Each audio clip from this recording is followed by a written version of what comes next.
Hi guys, and welcome back to Soundcheck with Soph, episode 8. This podcast is all about exploring into the creative arts from all walks of life. And today I am joined by Sanjeev Mann. Yeah. Also known as Superman on the beat. Yeah, so Sanjeev, thank you for coming on today. No worries, glad I could be here, man. It's great. I saw Erin's episode and I was like, can you come on, man? Yeah. No, I appreciate it. It was thank you for reaching out. It's great having you on. And first of all, I just wanted to say a big congratulations on the release of your new EP. Yeah, thanks a lot, man. That's sick. So how did that all kind of come about? Like, so it was quite exciting because like it was the first time that I like wrote and recorded my own vocals. So before that I always had just like produced for artists. But I kind of thought like I do a lot of activism stuff, and I just wanted to find a way to like bring the activism with the music together, to like kind of join it together. And also I kind of felt like I've got quite a lot to say, so I thought it'd be cool just to write and then see if I can put it on like a project or something. So I got funded from Youth Music for the full project to like record and stuff. So yeah, it was just like that, and I just wrote it and it just kind of worked out. So it's like spoken word pretty much. Yeah, but that's it's like interesting. mixed with like punk and hip hop. So it's like quite unique. Like I've never really had anything like it. So I wanted to make something that was like just different. Yeah, no, that's cool. I know. See, when I was listening to it and it was like spoken word, I was like, this is very different. Yeah. It's interesting. It's very, and there's 10. Can't count. Yeah, there's 10 songs on the EP, isn't there? Yeah, it's 10 songs and like 4 interludes. Right. Okay. So, yeah. Oh, nice. So how did, where did the sort of inspiration for the EP kind of like come from? Like for the lyrics, where did you get that from? Yeah. So a lot of the songs they're either about like my personal experiences or about issues facing disabled people in the UK. So one of the songs is about that it costs 3 times as much to live as a disabled person. So that was from like a Scope, which is a charity, did like research a few years ago. So one song's about that. I kind of just talk about like the unbalanced sort of thing. And then another track is where I talk a lot about my own experiences. So it was kind of like a letter to myself type thing. So that's the second track. It's kind of like a letter to my younger self, because like I just kind of thought about what a younger self would want to hear, because I was like completely different. Like I didn't have any confidence, and like I wasn't really a part of a community at all. I wasn't really like a part of anything. So I think that that was like the main part about that track that I wanted to get across. And I also just wanted to talk about issues facing disabled people, and just to kind of show that like it's not what people think it is, if you get what I mean. Like it's a lot more nuanced, and like with the intro as well, which I love, which is from the Hawaii 5-0 podcast actually that was on last year. So he asked me a question. He was like, this is like the start of the project, so he probably had it. So he's like, would you want, if you had a choice of like the red or blue pill? And he's like, one pill you wouldn't have your disability, and the other pill you wouldn't have a disability and music wouldn't be a part of your life if you stayed where you are. And I picked stayed where I am. So I thought that was like a really good representation of like, I feel like the way I see the world. So I really love that intro, and I think that's just a cool way to start it. So I've always been like a glass half full kind of person. So I can see that from knowing you not for very long, and you can tell that straight away. You always see the positives no matter what. Like you always like the drive that you have as well is like just out of this world. It really is really inspiring. Like you just keep going, man, no matter you just I love it. And I also seen as well you were played on BBC Introducing not once but twice. What I think was it the same song? Was it Fight for Our Freedom? Was that played twice, or was it so that was songs? Played once, but it was like about a month ago. I had 2 tracks on the same week, which is pretty mad. That is mad. It was wild. So it was 2 tracks that I produced. which is pretty crazy. So how did that kind of come? How does that work? Did they kind of find you? Like, so basically the way introduction works is you need to like upload a track. So you upload it and then they decide if they're gonna play it or not. But obviously they get a lot, so like it's quite cool to be on there. I've been there on there like I think like 6 times or something. What? The last year, which is pretty wild. And that show where they played 2 was, so they were playing like the tracks of the week from the last 6 months. Mm-hmm. And I had like 2 tracks of the week, so that's why that week comes on it twice, which is pretty sick. So that is amazing.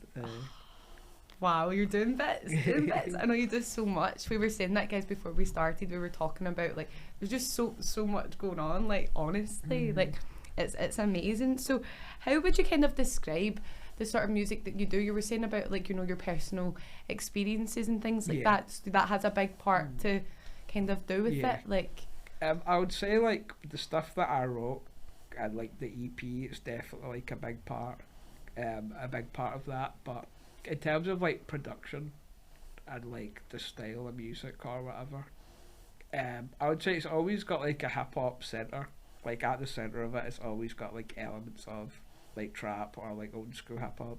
But then I also try to incorporate other genres. So like growing up, I was really into like heavy metal and like grunge, like Nirvana. So they're always like a huge influence on a lot of my beats, and like they're always quite guitar driven.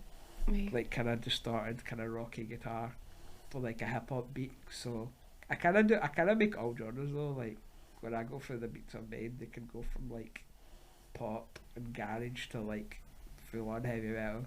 So like I don't think I could keep to one genre.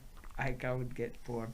Yeah, like it's so collected. I love that. I think as well, we were saying that, guys, before when we had a wee chat before, we were saying how it attracts like the audience. It's all different types of people because it's not because there's so many different styles, which is just amazing. Like it's just all different. Like I love that. So when did you first kind of start, like you realised like this is what I wanna do? Like when did that kind of? So I started in lockdown, but at that point it was just like kind of learning.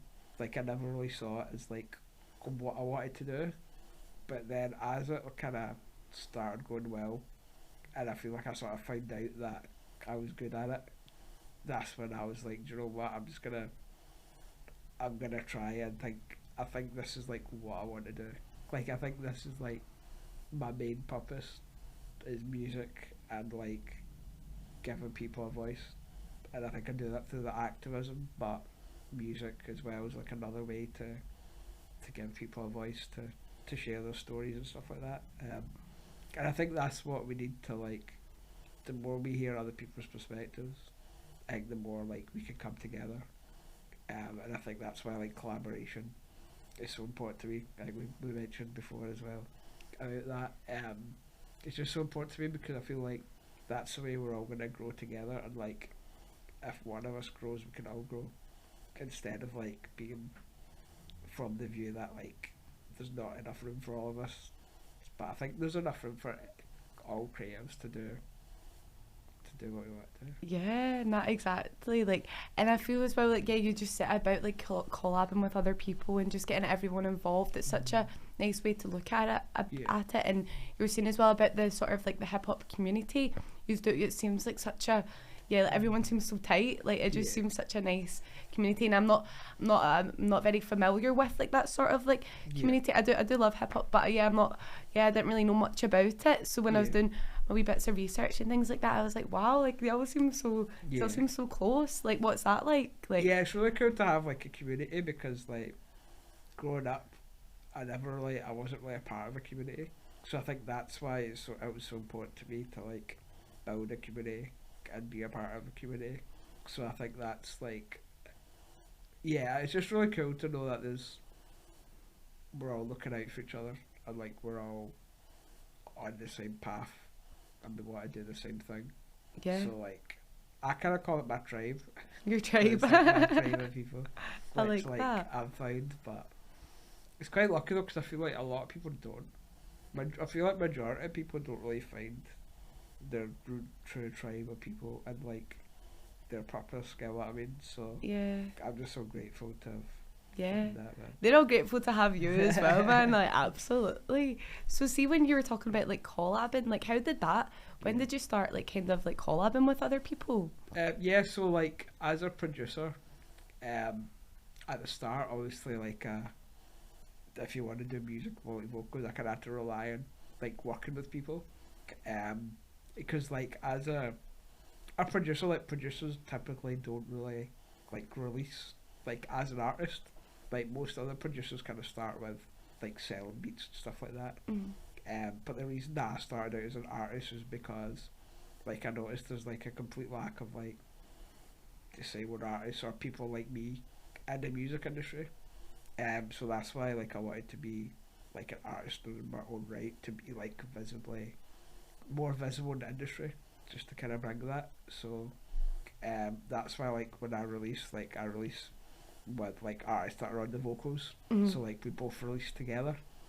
So that was kind of the idea behind that. But now like I always do it in like all my releases, because like apart from that, it's just, as I said, like it's the way we can all grow together and like cross audiences. So like if I've got an audience and I collab with an artist that's completely different, like we're crossing both audiences, so we're both getting like new people.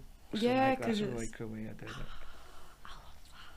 I know, because you do like so many different things. You're a producer, you're a songwriter, you promote, and you're an activist for. And I love that. And people probably, like when you were saying as well, we'll touch on this a wee bit later on, but you were saying as well about it's not like to do with being accessible.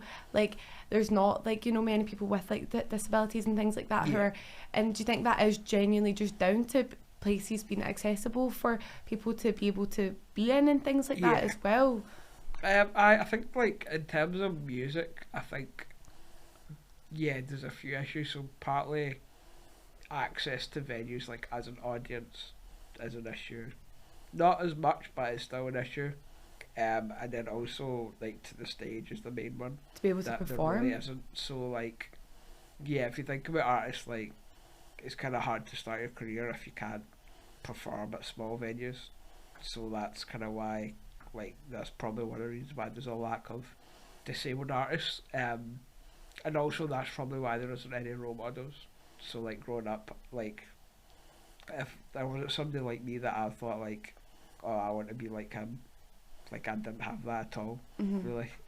So I think that's another reason, like we need people that are doing things. So like as a kid, like I can think it's possible, because like I never really thought music was possible for me, because I always just imagined you had to play an instrument, which is obviously difficult for me to be able to do that. So like if I knew that you could just produce music and stuff like that without like an instrument earlier, I probably would have started earlier, if that makes sense. So like we just need more people like that to show that like you can do it as well. Like there's always a way around it.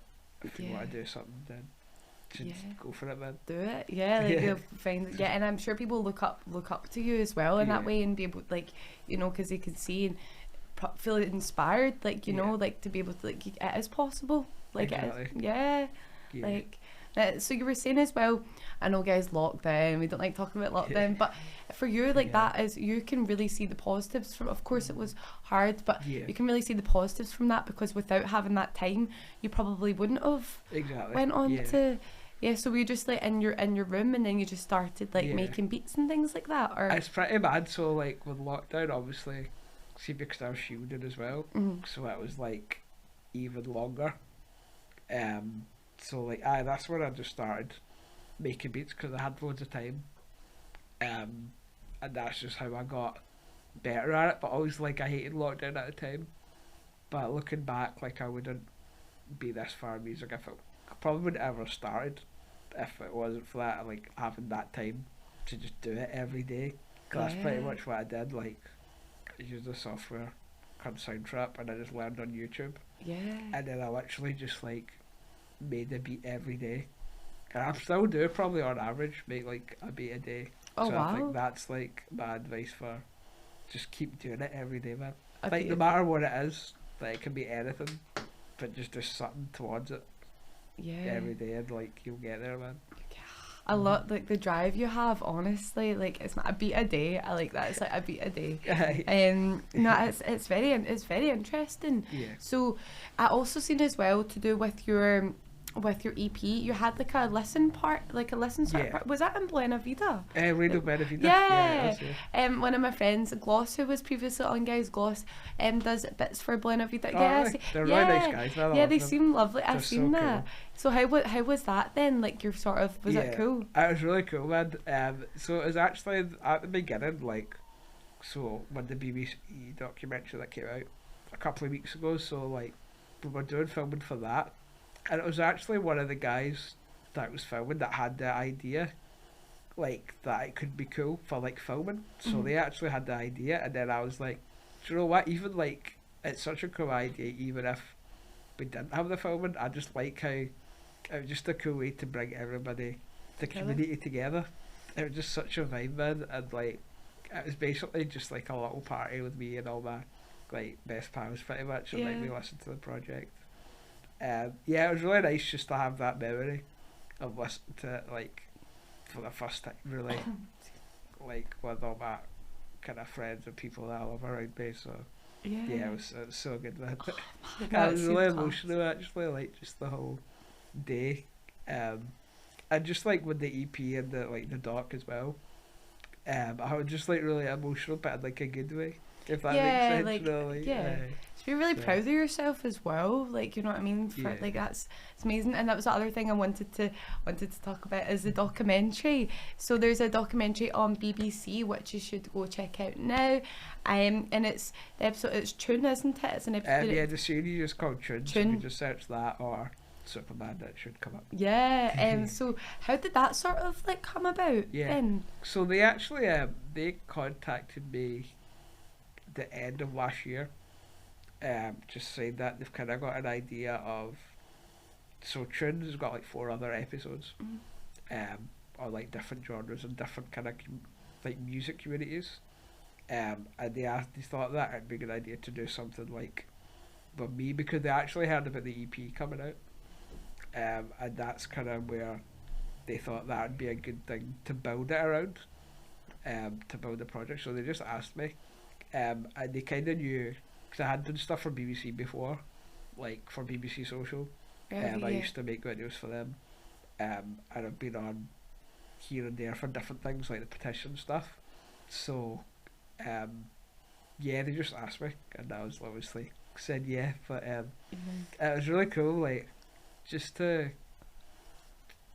get across like how I see the world, like just to show people kind of my world as well, was really cool. And I think it brought a lot of awareness, like even a lot of my friends didn't know about some of the things that I spoke about in it, so like I think it brought a lot of awareness about what kind of what I suppose more about my condition, what it is and what it like actually means, because I don't really talk about it, like I don't really, unless somebody like speaks to me about it, because but I'm like alright about talking about it, but I feel like sometimes other people don't know like how to approach it type thing, but yeah, I think it's brought up a lot of awareness, and people know a lot more about like the background in my life and stuff like that, which is cool. Yeah, because I know that I learned a lot from it, and that I didn't really know what DMD, what it is. Yeah, the condition. I never really knew what it was, and you know the documentary,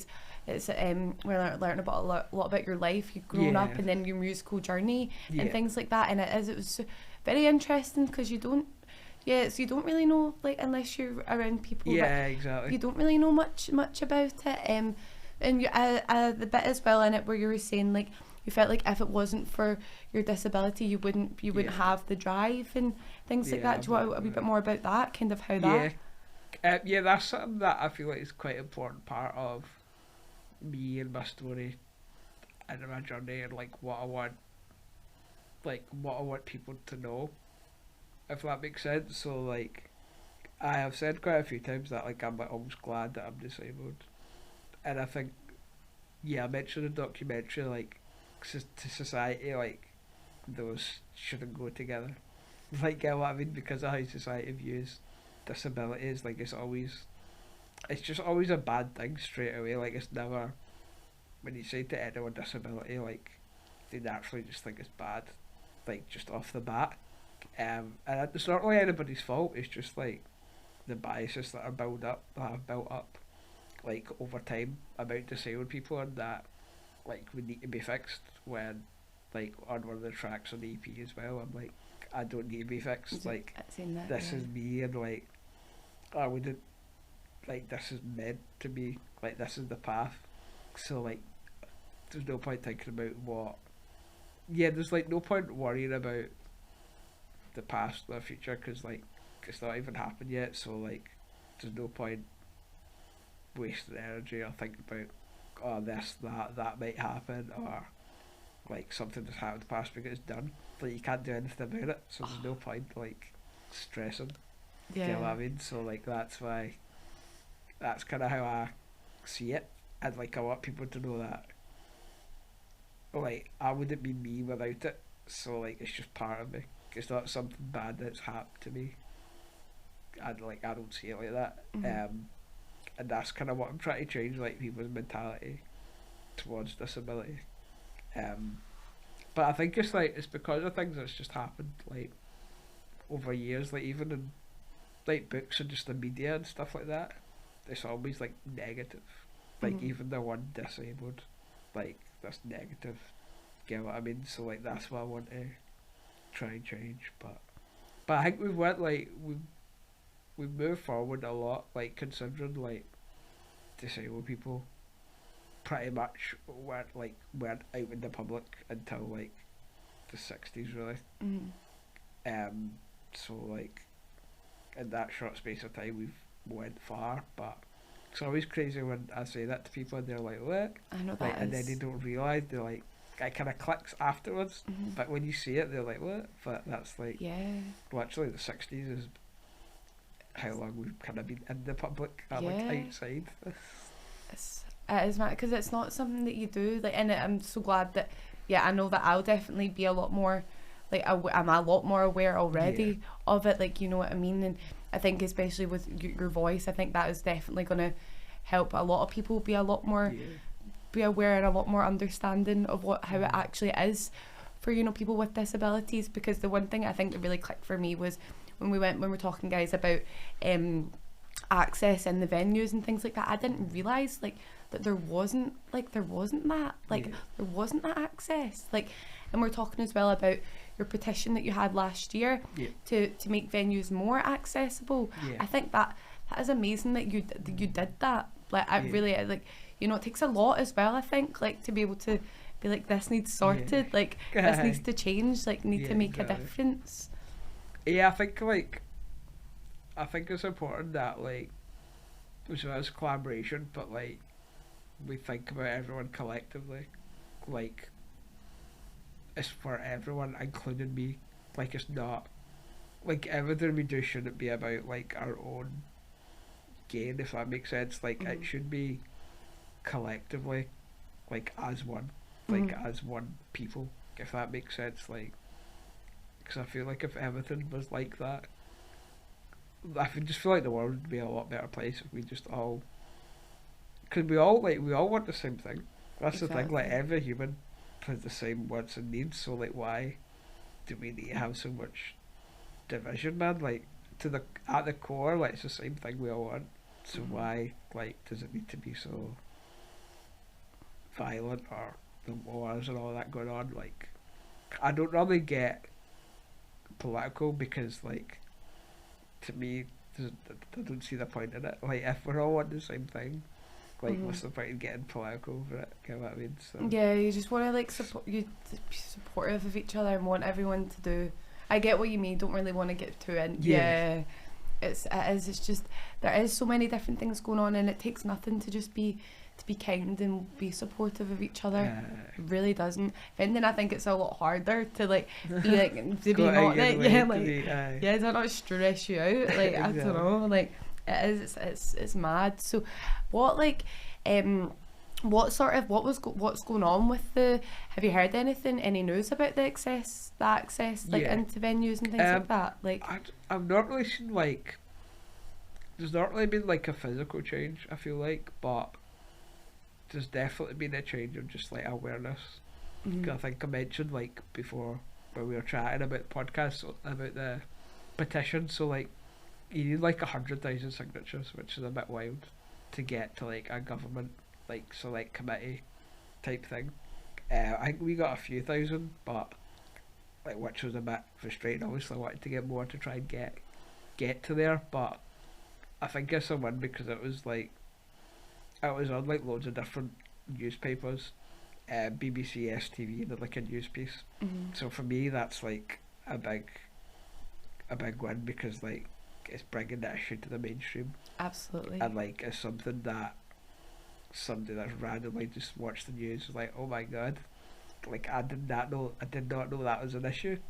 So like if that's like one person, then that's a step forward. Absolutely, step in the right direction. And we're talking as well about social media and the power of social media, and you were saying as well, you know, because it is harder for access and things like that, how powerful social media is for you, like to be able to have that, you know, because you know, whereas I could get places a lot easier and things like that, whereas like, you know, can't. So it is like to have that, to be able to be online, and I wouldn't have met you if it wasn't like through online, to be fair either, like you know. So a bit more on that, like sort of. I'm quite grateful that I've got social media and even like technology, because I think it generally gets a bad rep, but like just technology and social media as a whole, but I like rely on technology for every part of my life. Like without technology, that like the equipment I use to get out my bed, like my wheelchair, like adapted cars and all that, like without that I wouldn't really have much of a social life really. So like I'm grateful for that. But yeah, in terms of like social media, obviously gets a lot of bad rep, but to me like it's what's given me the freedom. It's what's given me a voice. Not even me, but just people like me. It's given us a voice to other people to hear. So like we've got our own platform that we can use to bring awareness and stuff like that. So for me it's been like a really good thing, even with music and like collaborating with artists. A lot of it has come from that. Because like for me, obviously, as you said, like with access, it's a lot harder to get out and about, but also with care. So there's a real like issue in the care industry right now. There's like a real shortage, and there's a real high like staff turnaround. So that's a real issue. So I'm always looking for. It's actually a wee good advert actually. There you go. If you're looking for a job, to work with me, then I'm always looking for like PAs, just to do, like shifts for me, and it's quite a good like. I feel like people think care is like just wiping bums all day, but it isn't. Like once you do the morning, but that's it, and then the rest of the day, it's just like chilling out. It's just like chilling out with your pal. Yeah. So. And I'm actually starting a job soon, guys, and going into care. Oh, so really? yeah, so it's yeah. Yeah, so I'm just waiting on my PVG and things like that coming in, because I just feel like I want to be able to support people. Yeah. And yeah. It's a really cool job, man, and I think like I'm trying to like kind of show people that it's not what they think it is, just to get more people in the industry. Yeah. Like, because obviously like I rely on care. Like without care, I wouldn't be able to go out. Like I literally wouldn't be able to go out, or because they like drive my car, and like just like because I need support with most things, like physically. So, yeah, I really rely on them. So I'm grateful to have like a team of carers. Even though like it's quite hard to get carers and to have like a good team, because like the turnaround is quite high. But yeah, I've got a solid team, and I'm always looking for more care. But guys, get on to it. Yeah, no, you're very. The thing is as well about you, man, you're so appreciative. Yeah. You really are. Like, you're so grateful. Like, you've said being grateful so many. You're so grateful. Like, Yeah. honestly, like you take nothing for granted. Like, literally nothing. Grateful like, to exist, man. Because honestly, like the chances we exist is like 1 in a million or something. So like. I know. I seen it in Yeah. the video when you were saying like you live every day like it's your last, and I Pretty was much, like, yeah. man, like that is. I think that's how everybody should live though. Yeah. Like, even though obviously for me it kind of stemmed from my condition, and like the life expectancy and stuff like that, which I'm like, I feel like I can openly talk about it because I feel like I've got over it. Like, I've got over the fact that it's there. So like people are surprised like this when I can just openly bring something like that up. But like that's obviously where that stemmed from for me. But I feel like if everybody just lived like that, because like anything can happen at any point. So like just live life every day like it's your last. Like I think that should just be a thing for everyone. Yeah. No, you're spot on. Because that's when you actually just do the stuff you want to do. Like you just do it. Like you don't think about the extra stuff. Nah, I know. See, when you were saying as well about like worrying about like doing much point worrying about things you can't change and things.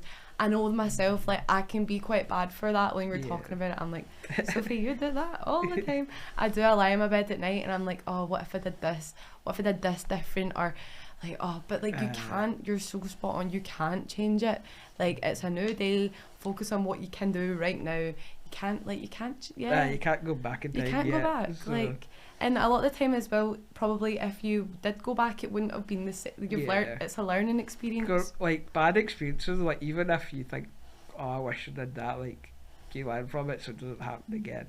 Or you make a different decision, and like all the decisions like lead up to it. So like all the bad things that happen, like that's just part of the path for you to learn in it. So yeah, like it could lead to something good. Like lockdown, for example. Yeah, exactly. Like, yeah. Every day's a learning day. It literally is, man. It actually is. So that's halfway. Okay, perfect. So see, like the now, what have you been doing the now? What sort of projects and is like gigs and things like that on? Like obviously you've just released your EP. Yeah. So are you like got anything else in the making or anything coming up? Yeah. So I'll release like every 2 weeks pretty much. So I released the EP. Then I actually released 2 singles last week. One with Dan McGarvey. Right. He's quite a kind of known. He used to rap. Like he was really prominent in the hip hop scene, and then he went into a lot about like political activism. So this is like his first track for a few years. So that's cool. So he's on that, and then the day after that I released a track with one of my mates who plays like guitar. He's from Barcelona actually. I seen that. I don't know if you heard that track, like, but that's so sick. So that's like a sort of spiritual storytelling / hip hop kind of vibe. So that came out, and then what we got coming up? Yeah, I've got a single and EP coming out next year. Next month. Next month with an artist called Pac. He's a really sick rapper. Oh, cool. From Glasgow, so that's coming up for future releases. And then quite a lot of gigs happening. Got one 3rd of May. 3rd of May, guys. 3rd of May. 3rd of May. That's in Edinburgh. In Edinburgh at Bongos. I've not been to that venue before, but Bongos. So that's on the 3rd. And I've also got free tickets as well. So who doesn't want a free gig? Free tickets. So yeah, just hit me up if anybody wants tickets for that. And then Hip Hop Scotland, which is the platform that I run. We've got 3 shows in May. 9th is Mike Righteous. I get the dates right. The 9th Mike Righteous, 17th is Compound, the group from down south.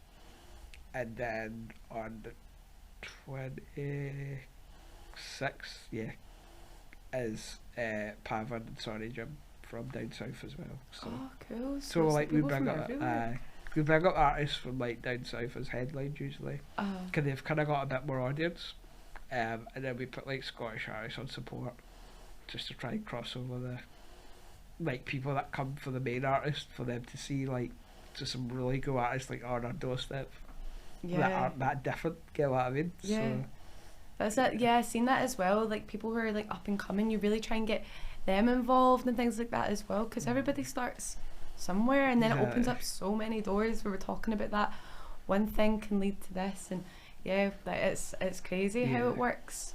I know. I guess it's really important for me to like connect the dots between people, because like if I know someone that I think could work with somebody else, but they don't know each other. Yeah. But I know they would be sick. So I'm like, you guys could get to know each other and make some cool music type thing. Sick. So I just love doing that. Yeah. So see your friend from your Barcelona.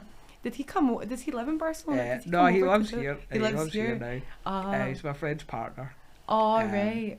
That I think I've known him for about 6 months to a year. Yeah. And he's like a really cool artist. He played like on that track. He played all the guitar. He played all the flute, and then I like basically made the drum beat under it. And like produced it and stuff. So it was such a cool collaboration, and like it's so different, man. Yeah. So cool. I love that. So see, like when it comes to hip hop, what are the different sort of like characteristics in hip hop? Like, because I don't really know much. Like, yeah. It's quite a hard question. Like I feel like traditional hip hop would typically be like someone rapping, obviously like rhyming, wordplay and stuff like that. Traditionally that's what it would be, but there's like so many different subgenres. So like it was kind of like that till the end of the 90s, and then it started to went more electronic. So the production was more like electronic, like kind of trap. So that's like more electronic bass and hi-hats and snares and stuff like that. So that's kind of direction as a whole it's went in now. So like it's kind of changed a lot. There's a lot of, I suppose there's a lot of like people that maybe don't like the new stuff or like don't see it as hip hop, because I feel like hip hop isn't even like a genre to me. Like I like kind of like the documentary, it's just like a way of living. Like I see it as more of like a culture, in terms of like collaborating and working together. That's all like key parts of just what hip hop is, and like telling your story and giving like yourself a platform, especially minorities. Like that's where it stemmed from, was giving black people a voice in like New York. So I think that energy is kind of what I carry into hip hop. So even if it doesn't sound hip hop, to me it's like I'm using hip hop as an energy and culture to like turn that, if that makes sense. So but like that's always like at the center, like that idea. But I like that way of looking at because I didn't really know much kind of about it, so I was kind of just like what it kind of just have wanted to like what are they, what's it kind of like. It is interesting, but there's like so many different subgenres. Like hip hop can be any genre pretty much. Like it's so it's probably the most diverse genre. Like you can get two songs that are hip hop, but they're both like so wildly different. So like, because it's like MCing kind of like, can that kind of so that's actually kind of be like hip hop. So that's where hip hop came from originally. So it was like a guy, a master of ceremonies. So it started like, it used to be the DJ that was like the main event. Like that was the guy that people went to see. It was the DJ like scratching and like mixing tracks and like changing the speeds or just DJing. So it stemmed from that, and then the MC was just a guy on the mic that got the crowd hype. So like got the crowd hype and got them more into, like brought the energy. So that's like where it all stemmed from. So technically an MC. Guy on the mic that got the crowd hype. Didn't even do that deliberately. I like that. So where is like good to go for, like, is there a particular place that's good to, excuse me, sorry. Is there a particular place that's good to go for like hip hop gigs? Like or is it just like, would you like as a whole? Or like as like in Glasgow, like is there any, or is it kind of just like gigs that get put on in venues, or is like a particular place it's like good I wouldn't say there's like a particular place. Nah, it's kind of just but everywhere. There's like a few platforms that do like what we do, but there's hardly any, to be honest. Like there's a couple that promote like local artists, but there's not many like independent promoters that like bring up artists from like other places, like bigger artists, and then like connects them to Scottish scene. Like it's not really a thing. Yeah. I suppose it has been in the past, like kind of goes and comes sort of thing. But there's other promoters like what we're obviously doing. We do a lot of shows in Glasgow mostly, kind of a couple a month. And we've got like a playlist that update every 2 weeks as well for like new Scottish rappers and stuff like that. So I'm trying to get that more out. So like people go on that, like on Spotify, you can state a search, type out Scotland, fresh drops, and you can dust into like every 2 weeks there's like 30 Scottish hip hop artists across the R&B and rap as well. So there's so many amazing artists on there. So I try and just promote the scene through shows, but like apart from us, there's promotions, High Rise, who we work with quite a lot. So they're more like a label, but they've been doing a few shows. So we did a show with them. There's one in Aberdeen called Hours Aberdeen. So they kind of do what we do, but in Aberdeen. Alright, okay. And then there's like Atlas Works who do regular shows at Block. So there's a few. Yeah, Block. Yeah, like I do like Block. Yeah. So there's a few platforms like doing it. But we definitely need more. Yeah, I can see, man. See with the work you're doing, I can see it like just only growing, like getting bigger and bigger. Like honestly, no, it's very very interesting. I'm learning so much. Like I really am. So would you want to spill some tea? Because we have some really cool questions, really interesting questions. Loving this part, man. It's so fire. Will I give you a couple, or do you want me to? Do you want to read them out? Yeah, perfect. You can just read them Perfect. Right. I know, I always find it so hard, like, bringing them out. I love how you, like, write them and put them in, man. It's such a cool idea. I know. I know, like, I'm kind of glad that I'm reading them out, because you don't want you to judge my handwriting. My handwriting is awful, honestly. I do. I'm not got the best Next handwriting. time you've been typing it out. Printing it That's out. a good idea. I know I should get, like, wee post-it notes, because, like, I can't even, like, cut paper in a straight line. I'm like that. Scissors, like. So we've got, thank you again, guys, for your questions. They're great, and appreciate like you getting involved. It's great having you be a part of the podcast. It really is. So what instruments do you like to use in beat making, and why? That's a good question. Kind of touched on that earlier as well. Yeah. It's always guitar, because like I've always been influenced by like rock, grunge and heavy metal, so like that's like my way of bringing that influence in. So I always like guitar 100% is like most of my stuff, but I also like using strings and like kind of epic like orchestra stuff always sounds cool in hip hop. So yeah, cool. Yeah. I like that. Cool. Like, see, that's the thing. Like, I guess you could put whatever you really want to. That's what's cool about hip hop. You can literally do anything you want. Yeah, it's like, all up to you. Like, yeah. So, I like this one. What's the best advice you could give to someone starting their music journey? I would say like try and get involved in the local scene. Like go to as many local gigs as you can, even if you don't know anybody there or anybody performing. Like just go there and just start talking to people and get to know people and just like be a part of the scene. So I think that's really important. Also, as I said, like using Instagram is an amazing tool.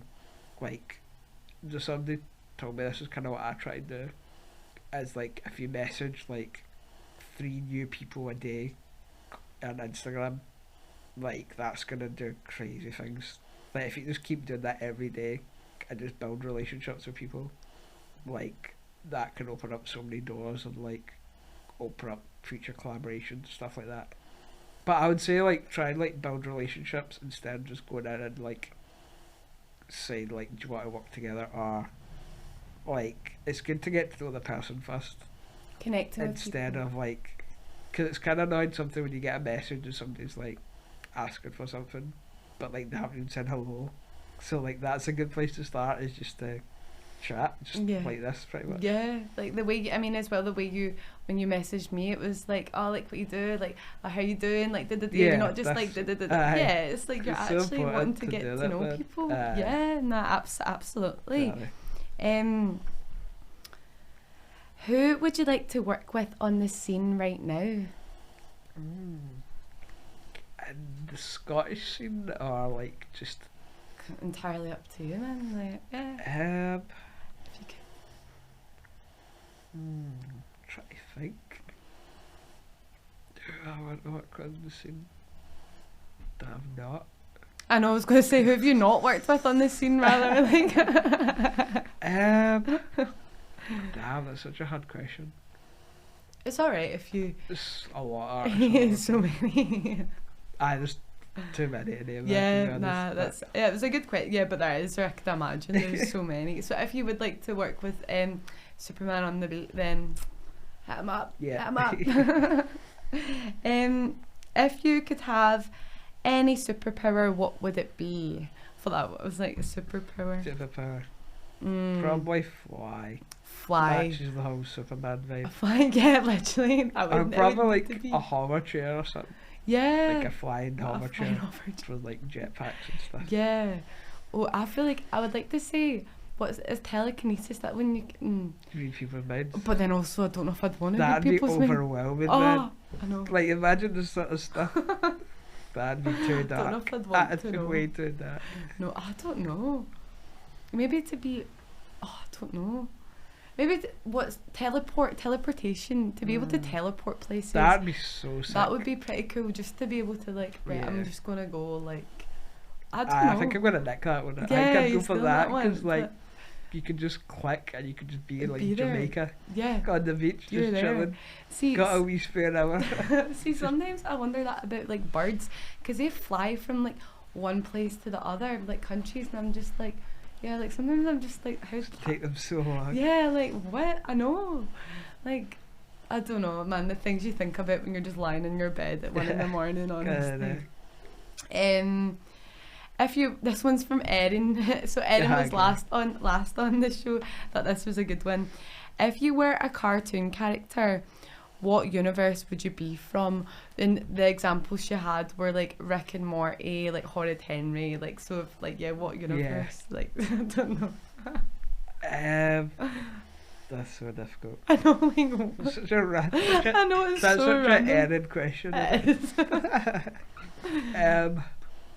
Probably just like what I watched a lot. So like Rick and Morty would be amazing. Like that'd be wild. Yeah. Also Simpsons. Because I just grew up watching Simpsons. Yeah. So what like with the universe? What universe would it be? Like what universe would you be from? I probably Rick and Morty or Simpsons. Yeah, that would be like that world, if that makes sense. Yeah. Oh right. Okay. Yeah. Okay. You get it. Yeah, I get. Yeah, I'm a bit slow. Yeah. And I get. Yeah. I don't know actually. I think I'd steal Rick and Morty from you. Yeah, maybe like Rick and Morty. I think what cartoons I watched growing up, like I watched a lot. SpongeBob. SpongeBob was class. Yeah. No. Teletubbies. Teletubbies. That'd be class. Oh, did you ever watch the Fimbles? No, that was like the Fimbles. I love what channels? CBBS. CBBS. Yeah. Do you know my dream job when I was wee was to be a CBBS presenter? Oh, was it? Yeah. Yeah, that's actually my dream job. Actually, no. Do you know the girl that hosts the BBC Tradition show? Shireen. She's like there's two of them. She does like BBC. Oh, really? BBC on TV. Like she hosts kid shows and stuff. Oh, I love that. Sick of it. Never know. Maybe I could. Maybe never I don't know. Yeah. Ask around. Yeah, my dad was always like, "You're gonna be a doctor," and I'm like, "No, I'm gonna be on the CBBS. I'm gonna be." I love it. Sick. So thank you guys again for your questions. They're always great fun and very very interesting.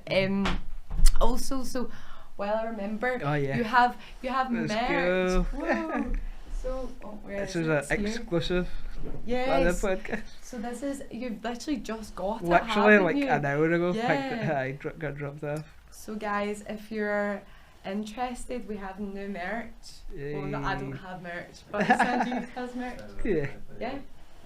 Yeah, so it's in collaboration with a brand called Equal, who's also run by Azim, who's got my condition as well. So it's probably like I think it's probably the first ever collaboration between like two people in my condition, like that, like ever. So it's pretty sick, man. It's a very it's great, and it's like hopefully as well that'll spread like awareness and things like that as well, exactly, and they're really like nice material. They're really good quality, man. Yeah, like. And it's all like stitched as well.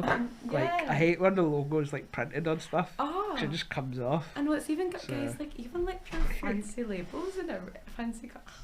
Check it. And you were also saying it's got like a QR code. Yeah, on the label. It's got a QR code, so you can QR code to like my music and stuff. Oh, that's so smart. I'm gonna be stealing that. It's like idea that. And we also have bandanas.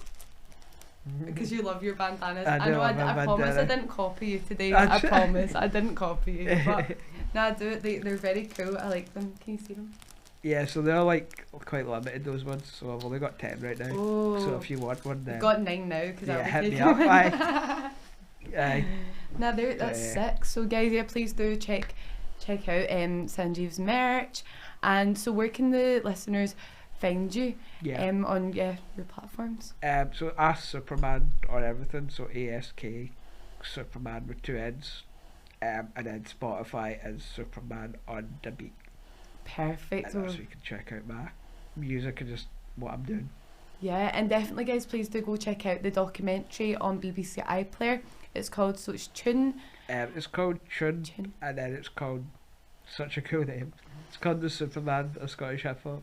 Yeah, it's got and you can check that out, and it's available for a year, I think. It's available for a year. Yeah. But I'm gonna try and record it for people that are not from the UK, because obviously they can't watch it right now. So I need to like record it so I can send it to those people. Yeah. But also, before I forget, also hiphop.scotland on Instagram, for like upcoming gigs and the playlist and stuff like that as well. Yeah, so, perfect. Yeah. And if you're free, definitely head into the gigs on the third. Yeah, the third. The next one's on the 3rd, 9th, 16th, 26th.